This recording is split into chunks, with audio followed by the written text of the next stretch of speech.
justice reform. I had to talk Democrats into it. Gentlemen, we're running out of time, so we got to get on to climate change, please. You both have very different visions on climate change. President Trump, you say that environmental regulations have hurt jobs in the energy sector. Vice President Biden, you have said you see addressing climate change as an opportunity to create new jobs. For each of you, how would you both combat climate change and support job growth at the same time? Starting with you, President Trump, you have 2 minutes uninterrupted. So we have the Trillion Trees program. We have so today came out and said very strongly, $6,500 will be taken away from families under his plan, that his plan is an economic disaster.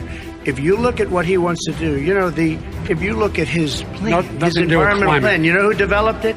AOC plus 3. They know nothing about the climate. Would he close down the oil industry? Would you close down the oil industry? By the way, I would transition from the oil industry, yes. Oh, I would that's transition. A big statement. It is a big statement because I would stop. Why would you do that? Because the oil industry pollutes significantly. I see. Here's the deal. But that's you can't a big do statement. That. Well, if you let me finish the statement, because it has to be replaced by renewable energy over time. And I'd stop giving to the oil industry. I'd stop giving them federal subsidies. You won't give federal subsidies to the gas. To solar and wind. Yeah. Why are we giving it to oil industry? We actually do give it to solar and wind. And that's maybe the biggest statement in terms of business. That's the biggest statement. Okay. Because basically what he's saying is he is going to destroy the oil industry. Will you remember that, Texas? Will you remember that, Pennsylvania, Oklahoma? Vice President Biden. Number one. Number two, I don't make money from China. You do. I don't make money from Ukraine. You do. I don't make money from Russia. You made $3.5 million, Joe, and your son gave you. They even have a statement that we have to give 10% to the big man. You're the big man, I think. I don't know. Maybe you're not, but you're the big man, I think. Your son said we have to give 10% to the big man. Joe, what's that all about? It's terrible. Yes, I do.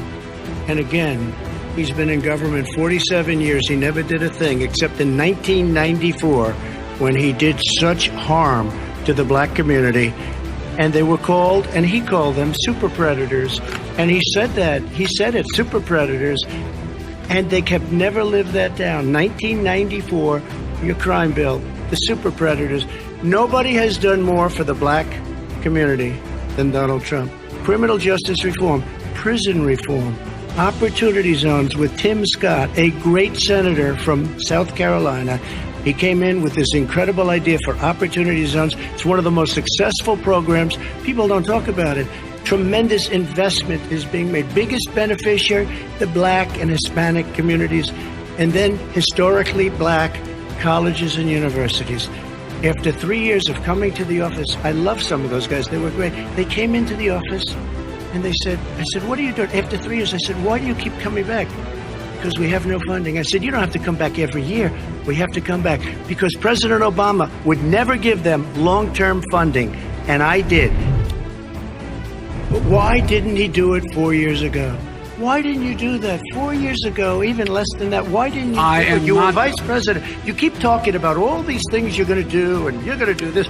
But you were there just a short time ago, and you guys did nothing. We did. You know, Joe, I ran because of you.